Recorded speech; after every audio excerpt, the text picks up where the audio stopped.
Miss Grand International Philippines 2025, Emma Mary Tiglao.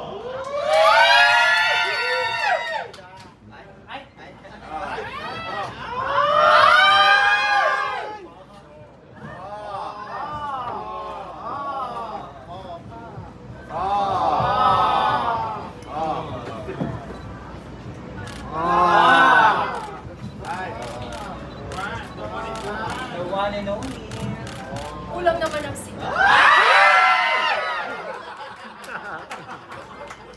Oh my goodness.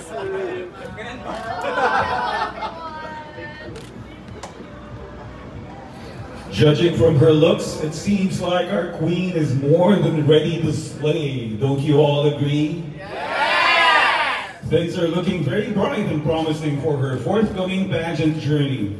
And no one can be prouder and optimistic about her quest for global victory than our well-loved and highly respected pageant luminary. Let's all welcome Miss Grand International Philippines National Director and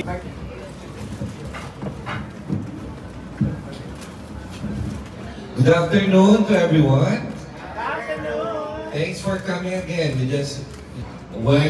We're aiming for a back-to-back.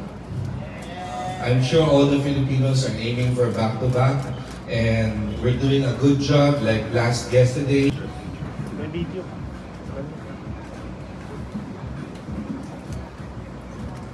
Mabilis ka lang. Excited na ba kayo? Yes!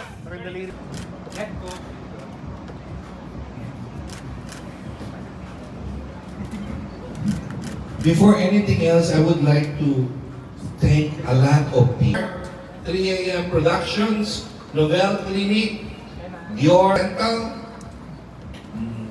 Mosview Collagen, and Flaunt It Nails. And of course, the people behind the glam team of Emma, the fashion stylist, Rubin Bisbal, personal guardian, Mami Ayan Carmona, Attorney Gregor Nuevo, the Q&A mentors, and of course, Philip Victor, the video team. Those are the people behind the MS team. Ang dami, di ba? Ganyan pa nagko-compete. Kaya naman, nag-book ako agad. Pag after talaga, pag-gising ko pa lang, kinabukasan after the coronation, nag-book ako agad to Thailand. Yeah, so I'm gonna see you there, guys. Kasi si Ate Emma, lagi ko din sinasabi, pero hindi ko pa nasasabi sa'yo directly. I think this is the perfect time.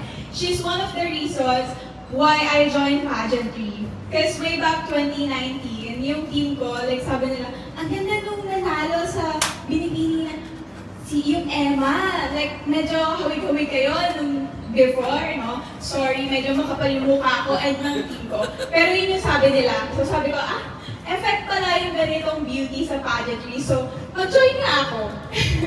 And then I decided to join Miss Grand. And I'm so happy na nandun si Ate Emma. Kahit hindi pa kami nakikita ever since pagkakita ko sa kanya first time, Ate Emma, hello!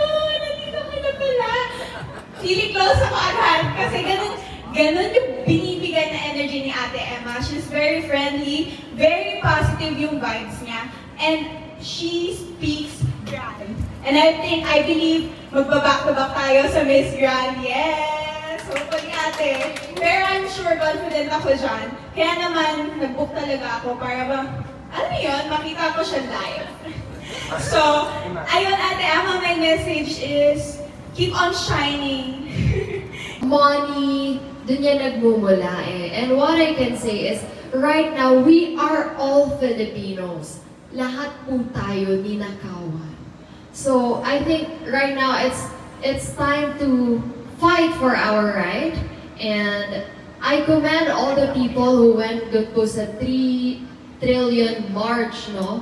And kahit wala po ako doon, I have my voice, they have my prayers, and it's time na no division for this one, no colors. All we need to do is unite as one, fight for our rights, and I hope our officials will come out kasi they're public leaders eh. Some of the people voted for them kasi they trusted them.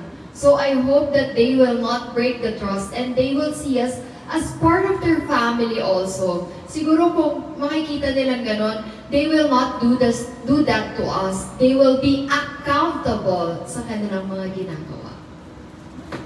I can feel some of my beauty queen sisters kung bakit yung iba ay tahimik because let's face the reality. Some of the beauty queen will talk and then other people will comment negative about them. Some beauty queen will stay quiet pero may sasabihin pa rin po yung iba. What is my message to them is stay true to your core. Huwag niyong hayaan na ibang tao ang magmando sa inyo kung anong gusto niyo. You know the truth. You know yourself. You know better kung anong ang mas makakabuti sa lahat. So don't let other people be the captain of your own ship. Kayo lang po ang makakapagsabi. Nasa sa inyo. We have the platform. So I hope that you will use it in the right way.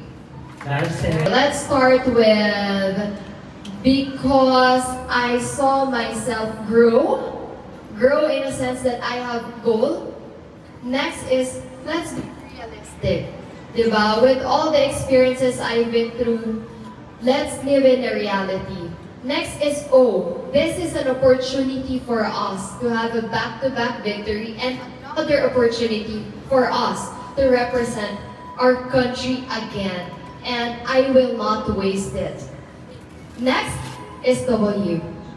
We need to have a way to move forward. So I think this is another way to move forward. And yun lang, all I can say is that makes Emma grand. The girl that I have in my heart. Thank you. Maraming salamat po sa inyong lahat. I can see your love, your support. May yung iba nga parang natataranta na kasi kapag nauumusan na tayo ng ibang country sa likes, no? Pero maraming salamat. As long as you're there, as long as I can feel your support, ilalaban natin ng buong buo, ilalaban natin ng grand ito. Maraming salamat po. I love you all. Ay, wala akong mic pala. Hawakan mo muna dyan, Ray. Andre, hawakan mo. Thank you. Sabi niya, paano ko hawak? Di ako naka-video. Emma Mary Tiglao, Miss Grand Philippines! Ang haba nun Another one. Emma Mary Tiglao, Miss Grand Philippines!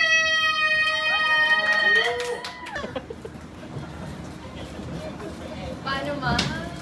Pang back to back. Correct. Emma here.